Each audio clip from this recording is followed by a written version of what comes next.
जय श्री राम, जय महाकाल। दिव्य शक्ति, जब भी कोई भी दिव्य शक्ति आपके पास आती है ना, तो अपने होने का एहसास कराती है आपको। वह एहसास आप कर पाते हो कई दफ़ा, और कई दफ़ा उनको महसूस नहीं कर पाते। और जब महसूस करते हो ना, तो आपको बहुत आनंद आता है। और जब भी दिव्य शक्ति आपके पास आती है ना, तो आपको क्या क्या संकेत देती है अपने होने के, यह आज मैं आपको बताने की कोशिश करता हूँ। इस वीडियो को ध्यानपूर्वक सुनना एवं देखना। दिव्य शक्ति जब भी आपके पास आती है ना, तो आपके शरीर के रोम रोम खिलने लग जाते हैं एवं खुलने लग जाते हैं। रोम रोम किस प्रकार के? जैसे शरीर के रोमटे होते हैं ना आपके, वो एकदम से खिल जाते हैं, आपके खड़े हो जाते हैं। आपको एक झंझनाहट सी छड़ती है आपके शरीर के अंदर। इसका मतलब क्या होता है? इसका मतलब यह होता है कि कोई भी देवी शक्ति जो कि पराशक्ति है, वह आपके पास आपके शरीर में टच होकर के गई है, या फिर आपके शरीर में उनकी प्रविष्टि हुई है, या फिर आपके शरीर के अंदर उनके अंश आए हैं, या फिर आप किसी मंदिर में किसी दरबार में गए हैं तो वहाँ से उठ कर के कोई तरंग आपके पास आई है जो कि सीधी आपके शरीर में समाहित हो जाती है। और उस तरंग से आपके बहुत ऐसे कार्य होते हैं जो कि कार्य आप समझ नहीं पाते। उससे आपको हर एक चीज़ मिलने लग जाती है उस तरंग मात्र से। यह होता है पहला संकेत जो भगवान की तरफ से, उस परमात्मा की तरफ से, दिव्य शक्ति की तरफ से आपको महसूस होता है।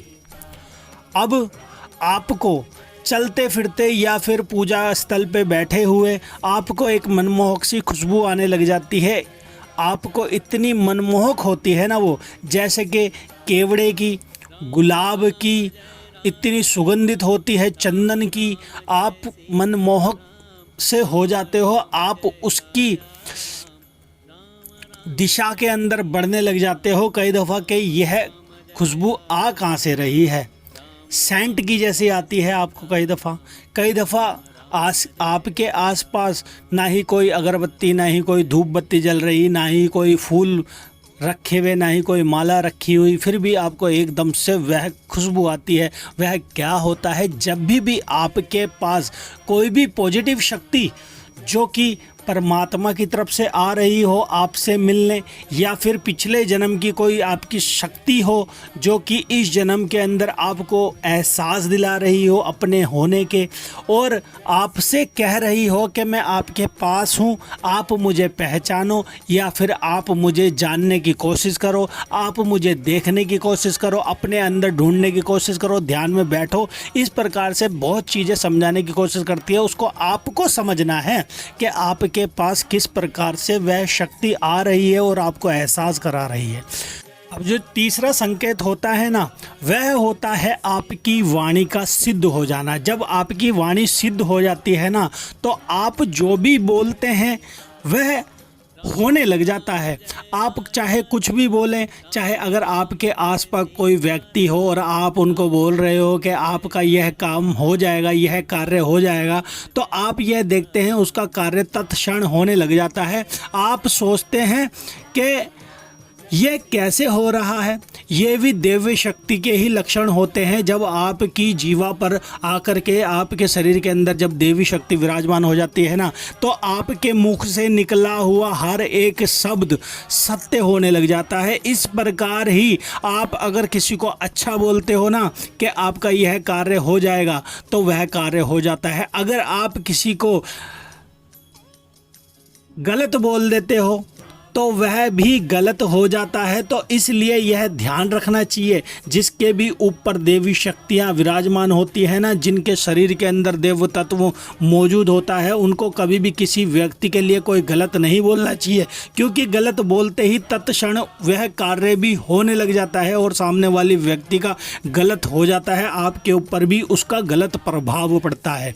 ठीक है, इस प्रकार से आपको सिद्धियां प्राप्त होने लग जाती हैं, शक्तियां प्राप्त होने लग जाती है। ठीक है, अब जो मैं आपको बताता हूँ देवी शक्ति का आपके पास होने एवं आपको महसूस कराने का जो चौथा चरण होता है वह क्या होता है, आपके आज्ञा चक्र पर आकर के आपकी शक्ति बैठ जाती है और आपको धीरे धीरे सब कुछ दिखाने लग जाती है। सब कुछ का अर्थ यह है जो आपको दिखता नहीं था, सूक्ष्म जगत की चीज़ें, यानी कि आपको भगवान के दिव्य दर्शन भी करवाने लग जाती है। आपको आपके आज्ञा चक्र के अंदर से आपको हल्का हल्का दबाव महसूस होने लग जाता है। उस जगह पे ऐसा लगता है कोई ज्योति जल रही है, कोई सितारा सा चमक रहा है, कोई रोशनी चमक रही है, बहुत तेज प्रकाश आ रहा है। यह कब लगता है, आपकी आंखें बंद करने पर। ठीक है, इस प्रकार से आपको यह सब दिखने लग जाता है। जब देवता और वो शक्ति आपको दिखाना चाहती है ना, तो आपको अपने होने के अनुभव भी करवाती है, अपने होने के दर्शन भी करवाती है, आपको आपके आज्ञा चक्र पे वह सब चीज़ बताती है। जब जैसे जैसे आपको पकते चले जाते हो ना, आपकी अंदर से शक्तियाँ प्रबल होती चली जाती है, ताकतवर होती चली जाती है, तो आपसे वह अपने आपके अंदर से बात करने भी लग जाती है। इस प्रकार से जैसे कि आपसे कोई फ्रेंड बात कर रहा हो, आपका कोई दोस्त बात कर रहा हो, मम्मी पापा बात कर रहे हो, भाई बहन बात कर रहे हो, इस प्रकार से आपसे अंदर के माध्यम से आपके शरीर के अंदर बैठ करके वह देवी शक्ति आपसे बात भी करने लग जाती है और आपको हर एक चीज़ महसूस करवाने लग जाती है। अब आपको सपने के माध्यम से भी वह हर एक चीज़ बता करके चले जाती है, हर एक चीज़ महसूस भी करा के चले जाती है। ठीक है, इस प्रकार से आपको जब देवी शक्तियाँ आती है ना, तो अपने होने के छोटे से छोटा संकेत बताती है और आपका पूजा पाठ में इतना मन लगने लग जाता है कि आपका दिल यह करता है कि मैं बस भगवान का हूँ और भगवान मेरा है, मैं देवी शक्ति का हूँ और वह परम शक्ति मेरी है। बस आप यह सोचने लग जाते हैं कि वही मेरे माता पिता, वही मेरे ईश्वर, वह मेरे इष्ट देव, हर एक चीज़ वही है।